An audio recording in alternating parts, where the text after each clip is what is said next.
here to sugarcoat life's already above you. Too much shelter causes pain, let's just be real honest. Things are gonna knock you down, avoidance will not help you out. Let's talk it through, you, me, and you. Let's keep it real honest.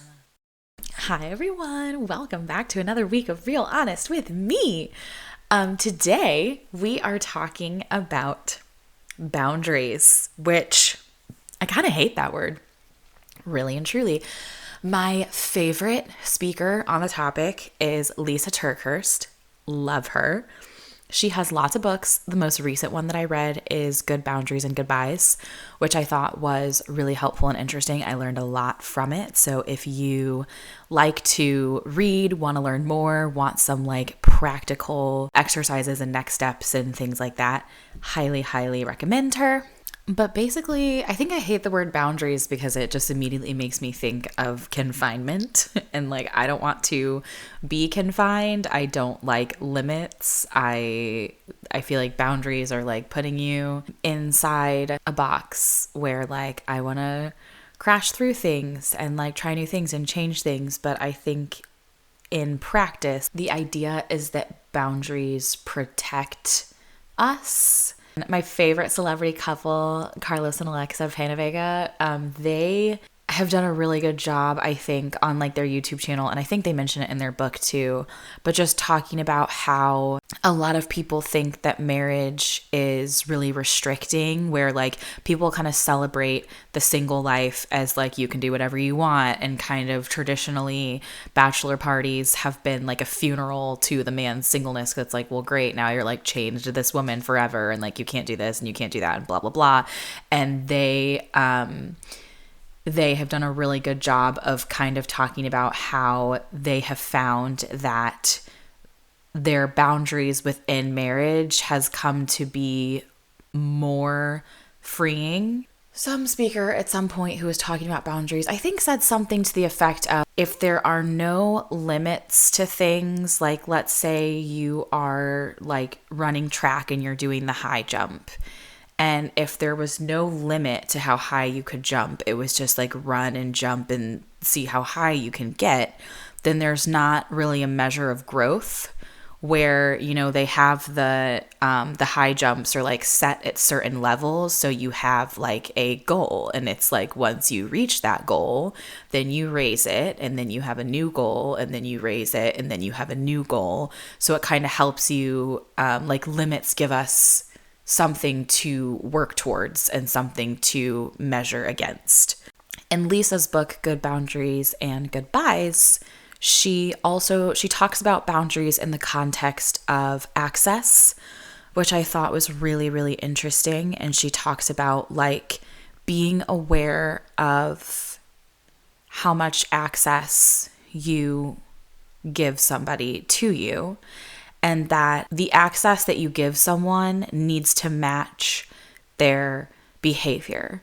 So, for example, if you have a friend and you share secrets with them and you trust them to keep your secrets, and then that friend goes out and shares your secrets with everybody at school or everybody at the office, and they're like doing this on a repeated basis and like not learning that that's not a good thing to do, you're going to stop sharing secrets with that friend, right? So like that's a boundary that you would set where your friend now has less access to you, and that person is no longer in your inner circle that you share everything with.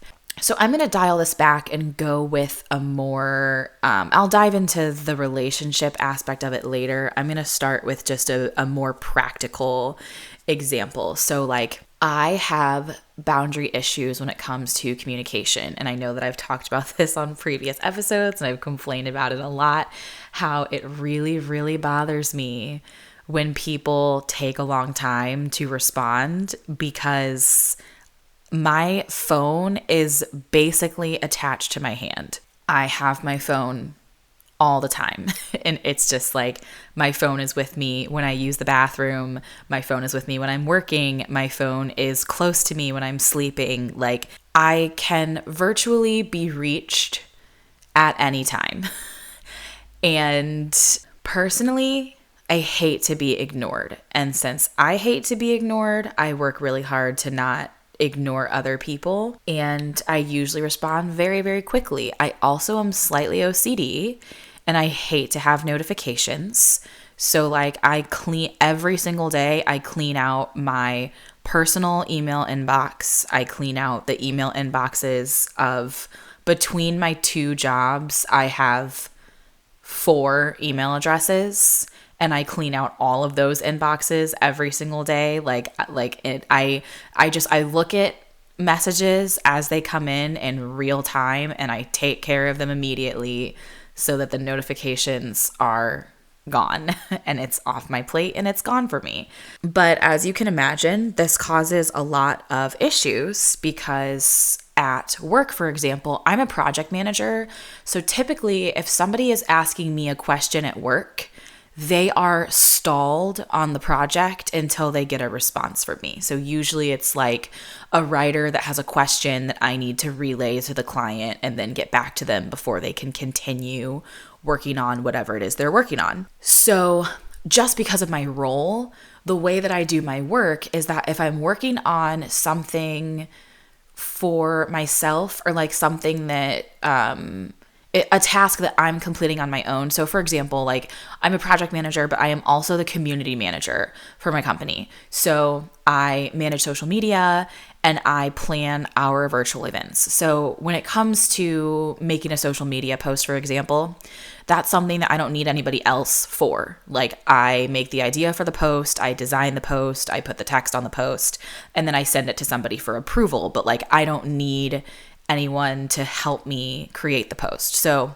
if I'm working on a social media post and a writer on one of my projects comes to me and says like, hey, I am working on writing this thing and I am missing a piece of information to complete it. Like the client did not fully supply what I need to complete this. So like I'm going to pause on making the social media posts and I'm going to reach out to the client, try to hear back from them as quickly as possible so I can get the answer to the writer so that they can continue their work.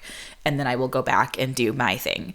I know other people like are more go task by task. So like if they're in the middle of something, they would need to complete the social media post and then look at the message that was sent to them and then so on and so forth. So doing things the way that I do them is that my teams always know that they are going to hear back from me pretty immediately. Like we might not hear back from the client, but like I'm going to respond to them to say, hey, I see this message. I'm reaching out to the client right now. Like, I'll let you know as soon as I hear back from them. And what I have noticed is that the very rare times that I can't get back to somebody quickly, they get anxious. Like, I have people on my teams where I'll get multiple, they're only waiting like 5-10 minutes for me to respond because I usually respond in a minute or two. So then it's like, hey, did you see that? And then I'm getting more messages and then that's driving me insane to where like I have even had to message somebody and say like, hey, I am in a meeting right now, like an important meeting that I have to pay attention to. So the meeting is 30 minutes long. It ends at this time. At that time, I will check all of your messages. I promise. Like, I just need to pay attention to this meeting right now. And that person ended up like going to my boss because they felt like their request was so urgent and I was ignoring them and they couldn't wait 30 minutes. So that's really frustrating. That also happens with church a lot, where Elevation is a very, very big church. And I am one of our e-groups coordinators who oversees our online e-groups, and we have a lot of them. You know, there's so many. And when e-group leaders have questions, we have a care team in place where every e-group leader has an assigned care team leader to help answer their questions and resolve any issues or anything like that. And then if the care team leaders are not able to resolve the issue, then they have coordinators above them that they can go to. And then on the coordinator level, like if we can't resolve the issue, then we can pull in the staff for whatever it is to help the person resolve the thing. All of these are volunteer roles, except of course the staff. But so, you know, the coordinators and the care team leaders and the e-group leaders, like we're all volunteering. And so people put different amounts of time into their volunteer work.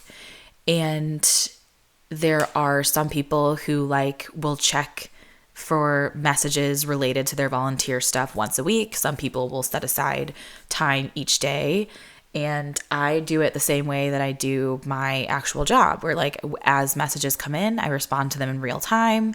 So that has created an issue because people in the group chats are like seeing me always respond and always answer questions. And so now everyone comes to me, like even people that are not assigned to me. They're like, I know who I'm assigned to, but you respond a whole lot faster and I want my answer right now. So I'm reaching out to you. And like, I can't even be mad at them because this is a system that I have created. Like I keep responding to people. I keep letting them come to me. And so it's one of those things that like when I am angry at the end of the day that I got nothing done because I didn't work on any of my stuff because I was too busy working on everybody else's stuff and helping everybody else with what they needed, when what I need to do is set a boundary. So one of the things that I'm working on with the volunteer role is to make sure that people are reaching out to the right people. So from here on out, like anyone that reaches out to me that is not assigned to me, I'm just like, hey, who is your care team leader or who is your coordinator? And then they tell me and I'm like, great, reach out to them with this question. That's your point of contact. That's been really helpful because if I am not always answering the question and if I'm not going to help them right off the bat, then they'll stop coming to me. And then at work, what I've had to start doing is try to like set timers where if I'm working on, it kind of depends on how long the task that I'm working on is going to take. It doesn't take me long to make a social media post. So usually like it might take me 30 minutes on the long end, depending on if the post has like a lot of content in it. So that's the kind of thing where I'm like, if I work on it for 10 minutes and then I pause and answer a question, and then I work on it for 10 minutes and then I pause and answer another question, and maybe it ends up taking me an hour as opposed to 30 minutes because I was pausing to answer questions along the way, that's not so significant, where like I could just spend the 30 minutes to do it and then I could look at people's questions and then answer them, and then that's what I do for the next 30 minutes. Like either way, it took an hour to complete all those tasks, so it doesn't really matter. I do want people in the habit of like not sending me recurring messages so that I can't respond. So I'm trying to work on like either setting timers to where if I get a message, I set a timer for like 10 or 15 minutes before I read and respond to it, just so that the person doesn't get in the habit of getting a response from me like the minute that they ask the question.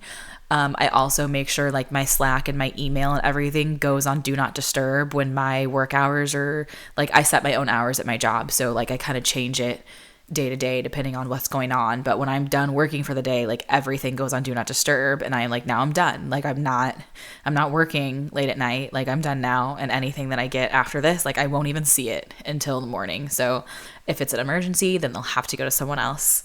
And so there's just like a very practical example of like a physical thing that was causing me a lot of stress in like different ways that I'm trying to look at getting less stress. On the relationship side, I think that boundaries are a lot more difficult. You know, I told the story on a different podcast about like all of the things that my mom has said about my weight and all that stuff. And when we initially had that conversation, like when she told me that like if my doctors are telling me that I'm fine, then I need to get different doctors. And if my friends are telling me that I don't look pregnant, then they're liars. Like when we had that conversation, I like set a very aggressive boundary and I just blocked her. Like I blocked her on Instagram, I blocked her on Snapchat, I blocked her number, and I just straight up didn't speak to her for like 15 days because I was like, I gotta do something drastic for her to like understand how not okay this is. Because typically, I shouldn't even say typically, ideally, when something like that happens, you would have a conversation with the person and say like, hey, you said these things that like really hurt my feelings and are really not okay things for you to say to me. Like, do not say things like that to me ever again. But I have had that conversation with my mom like repeatedly over the years. And she always says like, okay, I get it. I'm sorry. I'll never do it again. And then she always does it again. So it's just one of those things where I was like, I don't think it's going to be productive to have a conversation here. And we are just Like, I'm just not talking to you. Like, I just cannot. In those 15 days or however many days it was that I wasn't talking to her, that's the time that I read Lisa TerKeurst's Good Boundaries and Goodbye book. And so I was reading that book and I was journaling like what I was learning from the book. And then whenever I would go to therapy, I would talk to my therapist about what I was learning in the book and like what was going to be helpful. And so this is going back to when I mentioned at the top of the podcast that Lisa mentions in her book about access and like the access that you give a person to you. And so my therapist was talking to me about, you know, you have to think that when you are a child and a teenager and you live at home with your parents, they have, if not 100%, they have very close to 100% of access to you, where, you know, your parents know generally who your friends are, like who you're spending your time with, who you're dating, where you go and what you do all the time, because like they're your parents. And so usually like if you're driving a car, it actually belongs to your parents. Like if you go to private school, like they're paying for school. If you go to public school, like they're either getting you on the bus each day or, you know, whatever it is. Like there really aren't any aspects of your life that are secret. Like if you want to take guitar lessons or voice lessons or you want to join the drama club or whatever, like typically you have to tell your parents that you want to do those things because you need them to pay for it, you need them to get you there, your parents need to know, like if you've joined a club and you're now staying after school an hour every day, like they have to know why you're not home at the typical time because you've like done this extra thing. When Lisa talks about boundaries and access in her book, she uses like the example I gave at the top of the episode about like sharing secrets with a friend.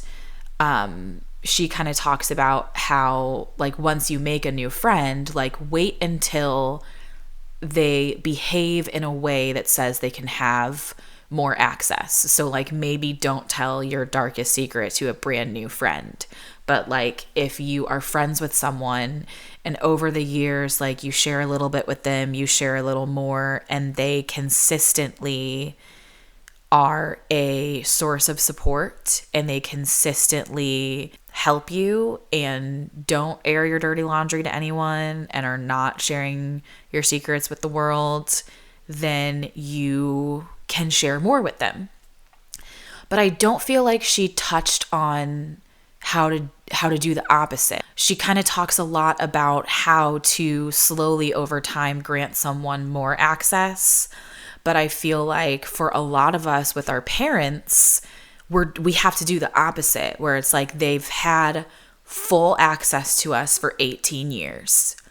At least 18 years. And then as we become adults, when we are now making our own money, managing our own money, making our own decisions, like our parents have less access to us. And for people that are like best friends with their parents and y'all get along super great and you still share everything with them, like kudos to you. I think that is amazing.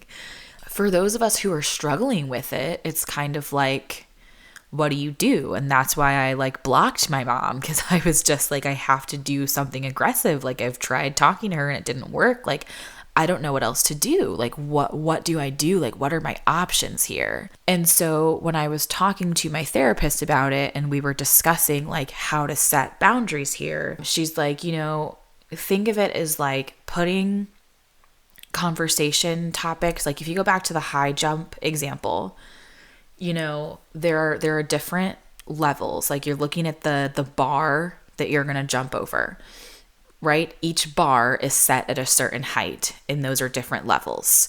So she says like the very highest level would be like full access to you. This is the person that you share anything and everything with. Like that's Cameron. That's the person up there. And then like the absolute lowest level is this is a person that you're going to make small talk with. Like you will talk about work and the weather, not going to have many personal details. Like that's your lowest level. That would be like stranger in the elevator or like random person sitting next to you on an airplane, whatever it is. And then you can have these different levels in the middle are kind of like more details that you want to share or are willing to share. So she's like, you just need to define like what each of those levels are. Like what is the content that's at each level, and then place the people in your life at each level so that you know. Because for the longest time, I would always call my mom for everything. Like if I was excited about something, I would call my mom. If I was angry about something, I would call my mom and vent. If I was sad about something, I would call my mom and cry. For a while, she was helpful, and there just became a time in my life where she stopped being helpful and like quite frankly was making me feel worse every time I called her. And I was so stuck in the habit of calling her all the time that I just kept doing it. And I wasn't even realizing that I felt worse after speaking to her. It's interesting because, sorry to the people that are not Christians, this is just because I am, like, this is how my brain works. Like, it always goes to like Jesus analogies. But I do believe in spiritual attacks, and I think that the devil can work through anyone, unfortunately. The time that like a random woman asked if I was pregnant, like, so I had gone to Charlotte for an event with other high-level volunteers, and we were all meeting to discuss church leadership and volunteering and how we could improve. And I was at the airport with the other e-groups coordinators, and we all went to a coffee shop in the airport to wait for our flights. And we were sitting there talking about all of these ideas. Like, we were all just on this high from this weekend of like finally meeting in person, because we all do online church and we only communicate with each other like on Zoom. So we're coming off this high of like meeting each other for the first time and like finally getting to hug like each other that we consider friends that we had never met in person. And we're all in like such a good mood. And so we're sitting there, and I like pulled out a notebook, and I was like, okay, you guys, like, what did we learn this weekend that we can implement? Like, what is going to help the e-group leaders of our church? Like, we need to start creating some training materials.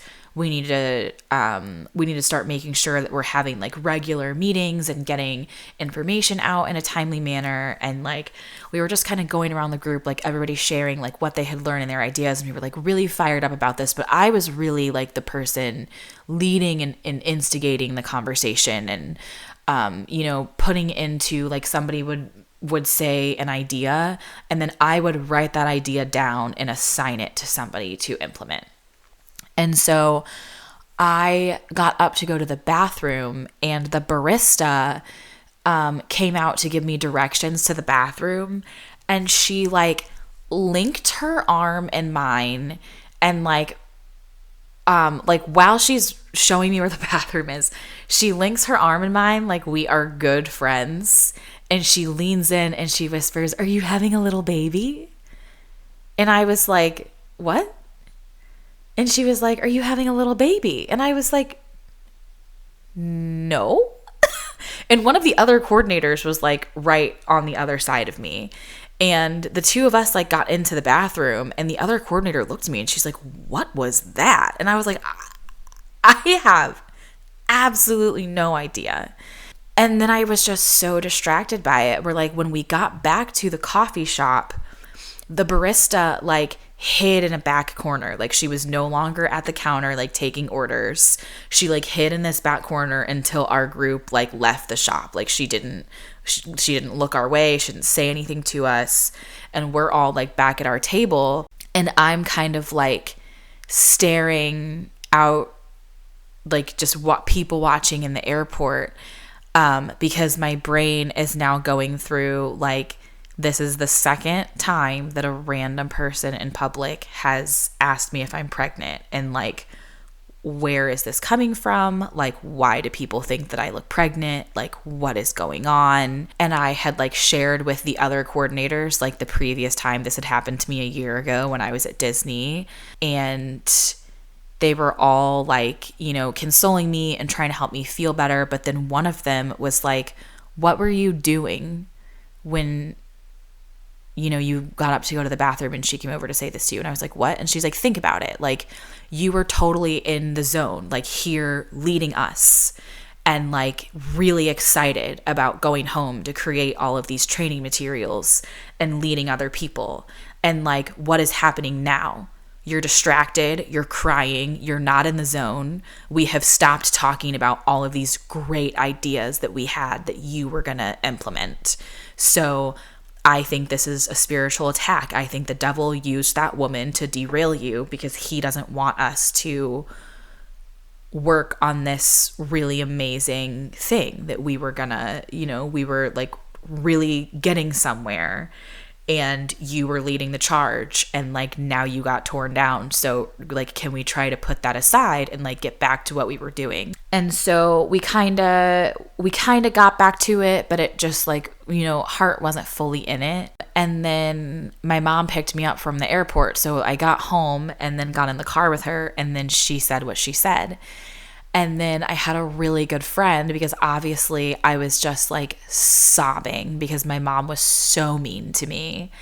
And I like called one of my best friends, and she was like, just because she's your mom doesn't mean the devil can't use her. And again, like, look at what you're trying to do. It's like you were so excited about the weekend and had a great time. And like, your mom couldn't celebrate that with you for 10 seconds. It was just like immediate anger and upset as soon as you got in the car for no reason. Now you are just like so distraught and so torn down that you've laid on the floor crying for 20 minutes. You've called and been on the phone with me for 45 minutes. Where that's a whole hour and a half almost that you could have been writing the training materials that you planned when you first got to the airport, like before any of this happened. Like, it's not about your weight, and it's not about what you look like. Like, this is about you being the person that the church needs to lead this charge to improve organizing your volunteers so that more people are able to get connected to your church. And that is being torn down and attacked, and that is where you need to focus your attention here.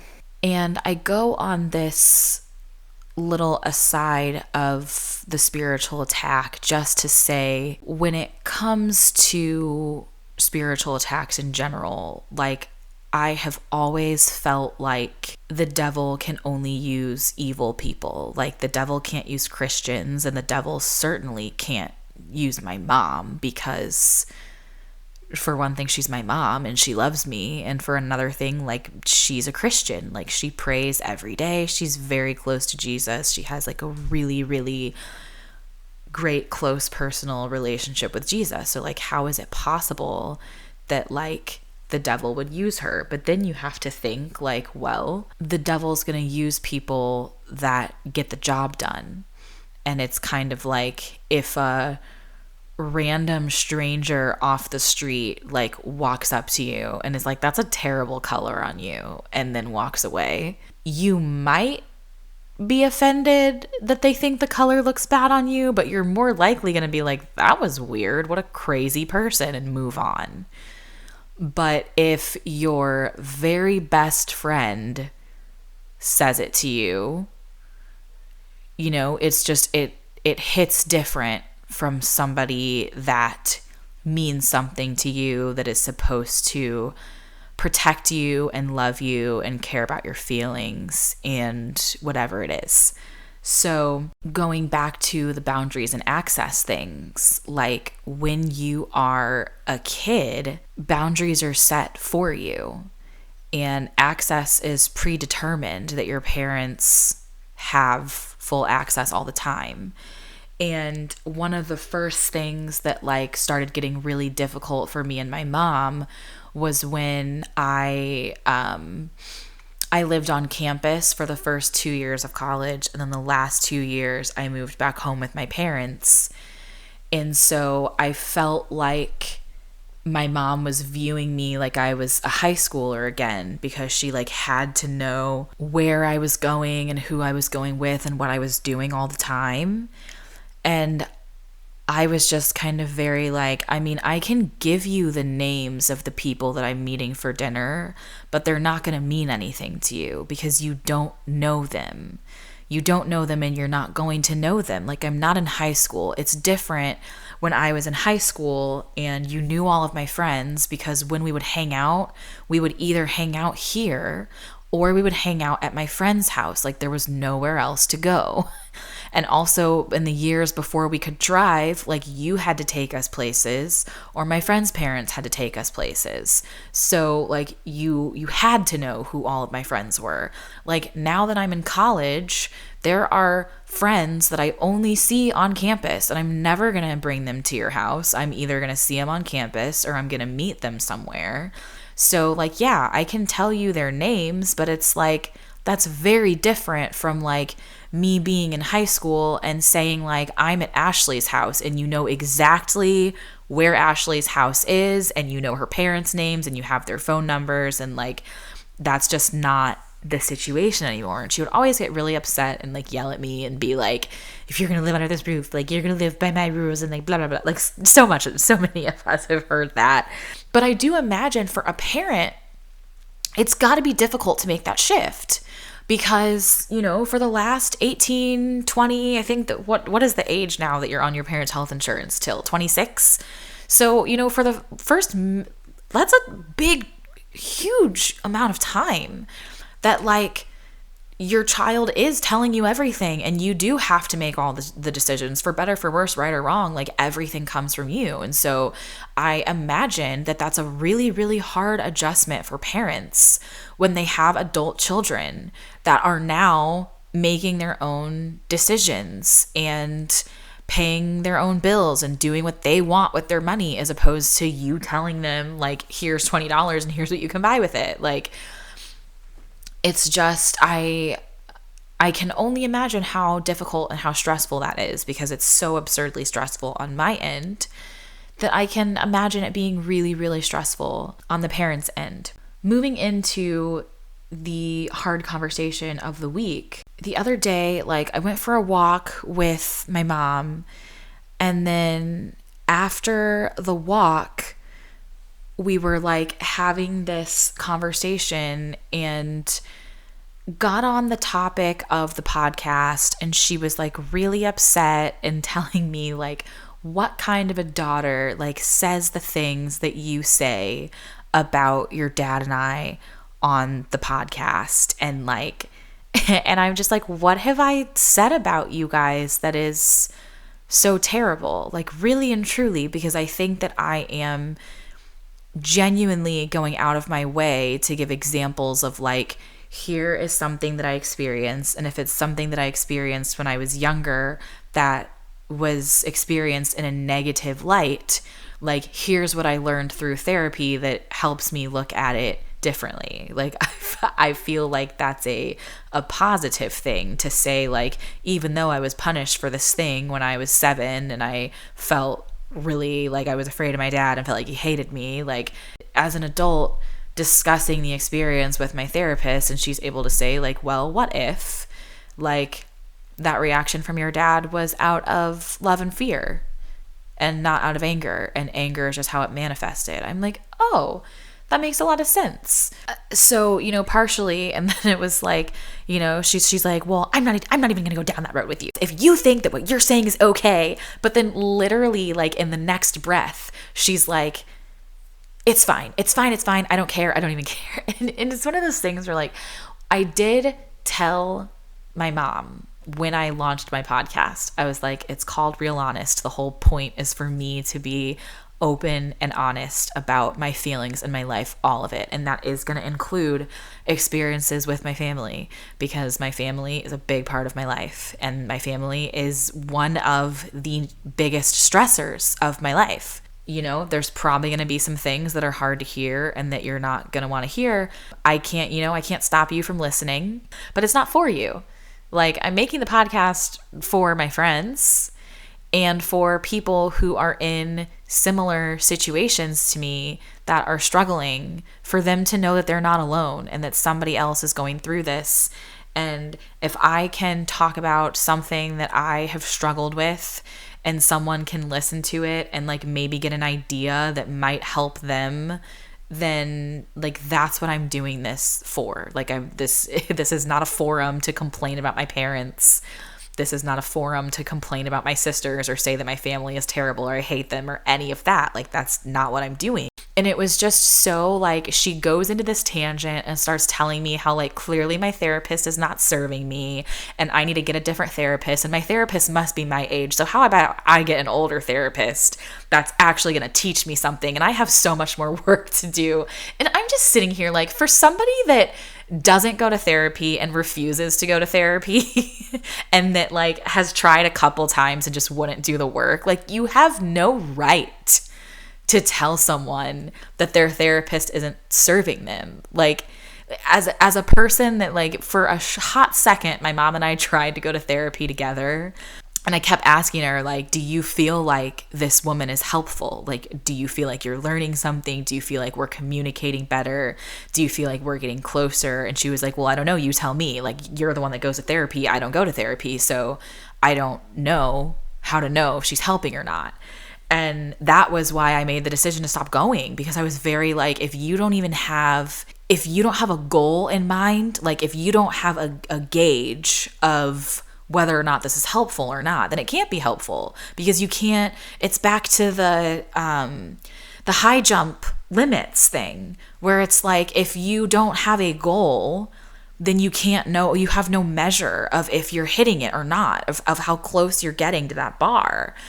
I just like, it reminded me, I've tried to describe depression to one of my sisters before because she has not experienced it. And her response to me was like, well, maybe you should try antidepressants. Like, I have some friends that take those and it's really helping. And like, I was super bothered by it, because for somebody who has never experienced depression and who has never taken medication for something like that, I don't think that you have a right to suggest it to other people. Like, I have friends that take antidepressants, and I have friends that have had very good, amazing experiences with them, and I have friends that have had terrible experiences with them. When I have considered going on them, I have gone to friends that have gone on them, and I've gone to my doctors, like medical professionals. They're like, my doctors have decided that I should not try that. That's not to say that I never will. I might get to a point in the future where I need to investigate that, but like, so far, my depression has not gotten to the level where my doctors feel that I need to take antidepressants. But either way, it's like, that is for me and my doctors to decide together. And if I want any other opinions on it, I'm going to get opinions from people that have experienced it. So it's the same kind of thing where, like, when I talk about therapy, like, so many of my friends are in therapy, or at one point were in therapy for many years at a time. And those are people that I will listen to their opinion if they say to me, like, I don't think your therapist is helpful. But it's like, if you don't even go to therapy and you're just mad that I have a different opinion than you don't have a right to tell me that my therapy isn't working. The conversation really didn't end well. It kind of just, anytime I try to have these conversations with my mom, she typically either gets really upset and will just say to me, like, you know, I'm a terrible mother, you hate me, you don't like me, you think I'm awful, like, fine, let's just not talk. Or like, she'll just shut down and will be like, all right, you're right, yes, you're right, I am wrong, you're great, I'm terrible, fine, everything is fine, whatever, I'm over it. And you know, it's just like, there's really never a resolution. But kind of back to boundaries thing is I basically have like buckets of information that I will share with different groups of people. So like when it comes to like romantic relationships, I have specific friends that I will reach out to say like, I have this relationship and I need advice on it. And then there are certain friends that I'll reach out to just to tell them the story. But like I specifically like will not take any advice from them. Like I'm not interested in their opinion. And then there are people that like don't even get to know that I'm dating because it's just not your business. And then it's the same thing with like work. Like I will give different people different levels of information about my job and my relationship with my boss and my relationship with the different people on teams that I manage. And it's just kind of, you know, as I live life, it's like my different friends and family members, like your behavior has to match the access that you are given to my life. And it sucks. I'm going to be honest with you guys. It sucks because for a lot of my family, it has whittled down to like, we can only do small talk. Like we can talk about work and the weather.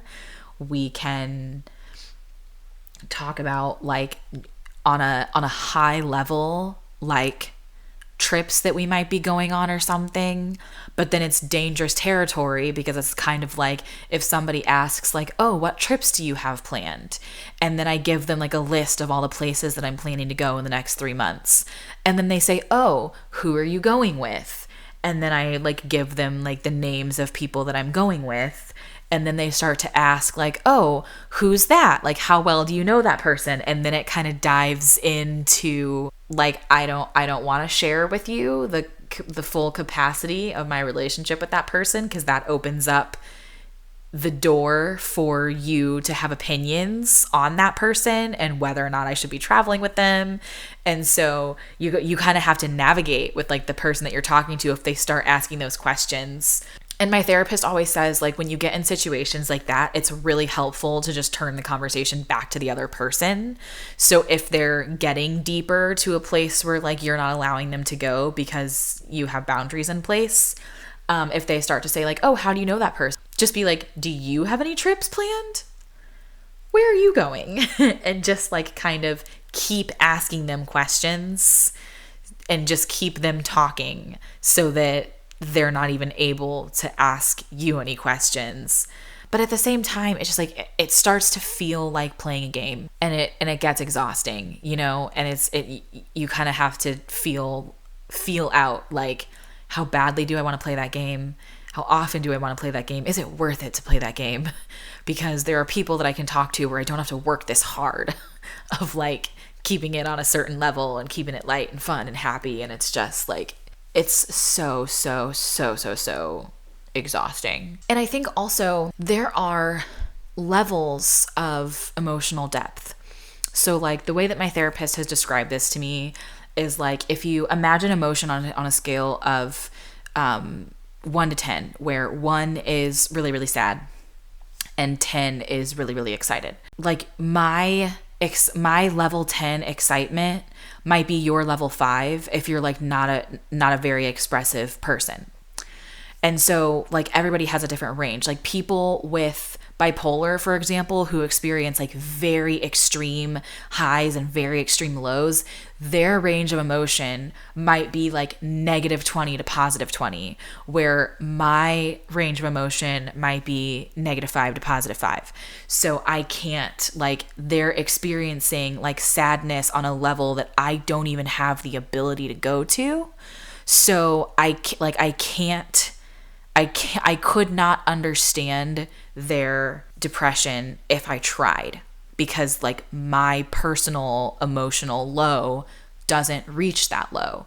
And that's not to take away how low mine is, because my low is my low.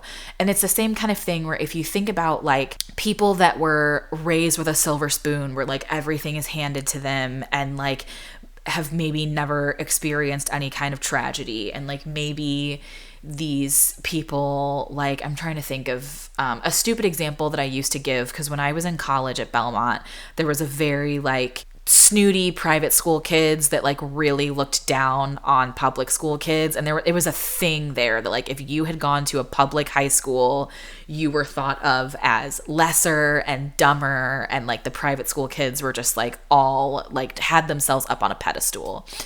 And I remember having a conversation with my roommate, because one of my roommates I had known previously because we had grown up in church together.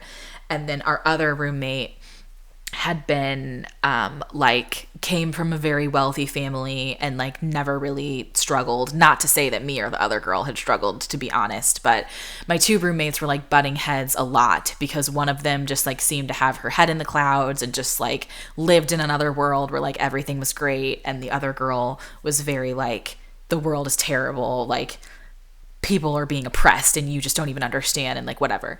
And the example that I gave that girl at the time, I was like, look, if the worst thing that has ever happened to our roommate in her life is that she broke a nail, then that's the worst thing. And maybe the worst thing that ever happened to you is like you lost a parent, like your parent died. So I totally get that, like, you can't compare like your dad dying to her breaking a nail, but you have to think of it in terms of like, she's never lost anyone close to her. Like, breaking a nail is the only thing that's ever happened to her that has made her sad.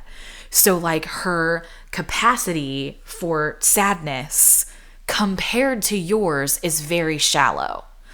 But compared to herself, that's her low. Like, that's her 0 or her -5 or whatever it is. And when I was having the conversation with this girl, she was like, you're nuts, she's nuts. This whole thing is stupid. Like, it doesn't make any sense.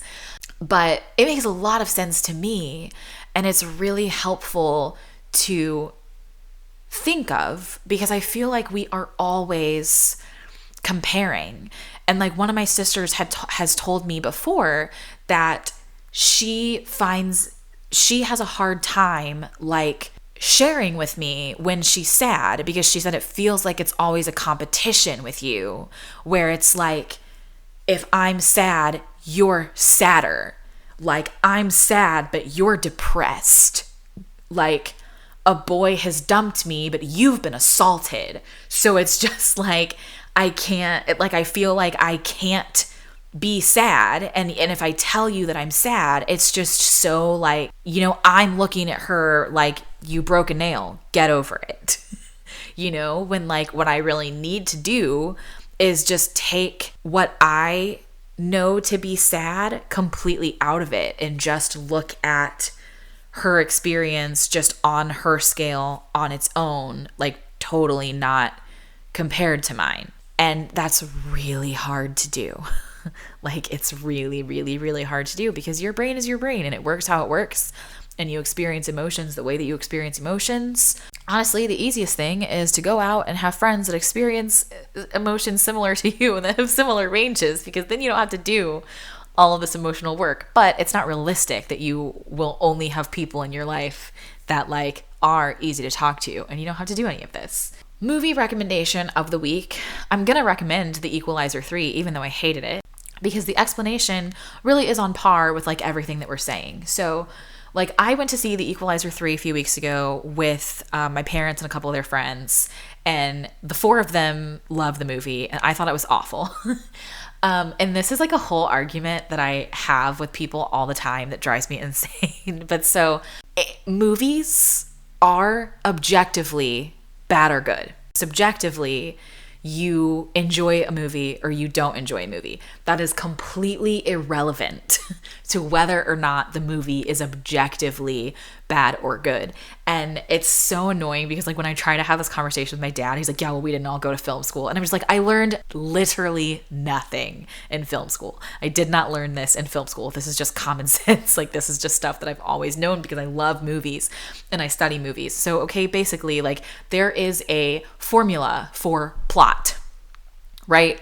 Where you learned this, the narrative structure you learned in language arts class in elementary school, where there is an inciting incident that kicks off the story, and then the protagonist is like working towards a goal, and then there's a climax, and then there's a resolution. Like, okay, so if the plot has all of those elements, then that's one sign that objectively it is, like, that's something that you look for. Okay, so like when you're determining whether or not a movie is good, it's like, does the plot do all of these things? Does it follow the narrative structure?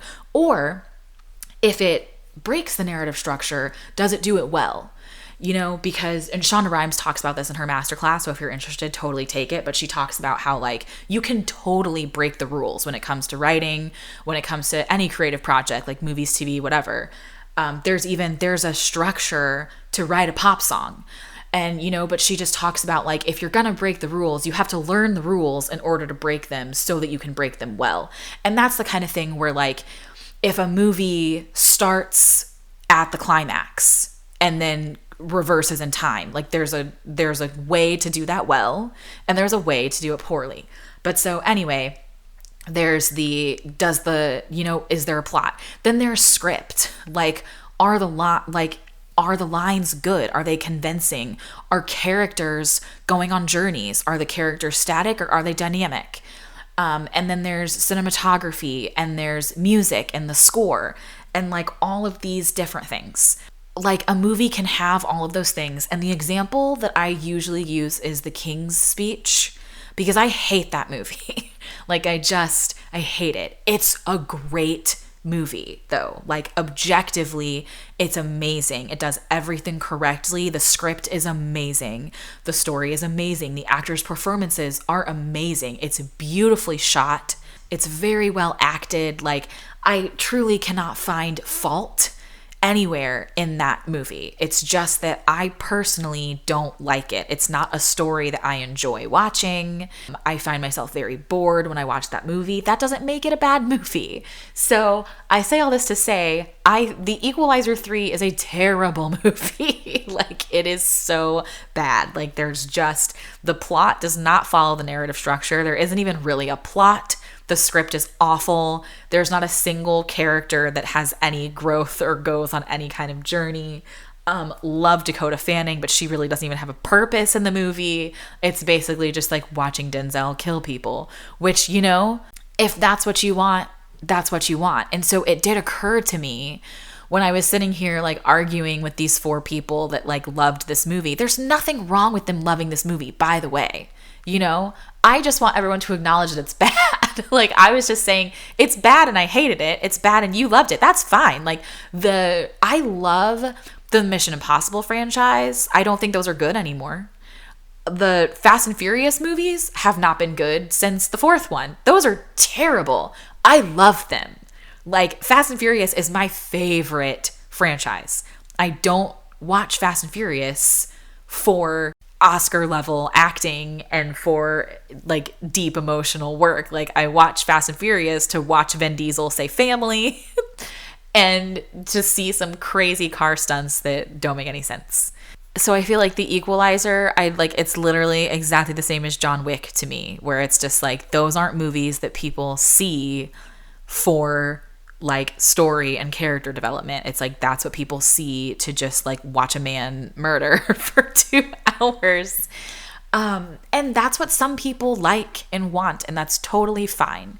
So I'm recommending that one today because it has occurred to me that, like, I love to do deep emotional work. Like, that's why I'm obsessed with Barbie, because Barbie has the, like, bubblegum plot going on, and then it's got the, like, underlying how hard it is to be a woman in America that had me sitting there crying, because it's like, I'm not the only one that feels this way. Like, other women feel the same way that I do living in this male-dominated America. They're struggling and they are in pain. And a woman that looks like Margot Robbie can literally think that she's not good enough, you know? And it's like, the fact that, like, other women feel this way, and enough of them feel this way that they made a whole movie about it.